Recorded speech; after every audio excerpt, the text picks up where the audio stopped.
We don't talk enough about taking care of the things we already have. Your car or your tools or your boots or your backpack. Whatever it is, if it's yours, maintaining it is one of the most responsible things you can do. Because ownership isn't just about buying something, it's about keeping it, making it last, and respecting it enough to not let it fall apart just because you got bored. Even something as basic as changing your own oil. It's not just a chore, it's a small act of self-reliance. A reminder that you're capable and that you're not dependent on some overpriced service to keep your stuff running. And it's also satisfying too. You get your hands dirty, you hear the engine run smoother. You know it was you who did it. That's real ownership and that's real pride. We live in a time where people throw things away the second they feel a little worn, where we're encouraged to replace, not repair, and where self-reliance is treated like an optional hobby instead of a basic life skill. But here's the truth. Taking care of what you have is not just about saving money.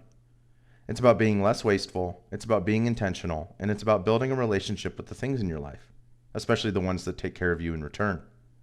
So if something still works, take care of it. If something can be fixed, fix it.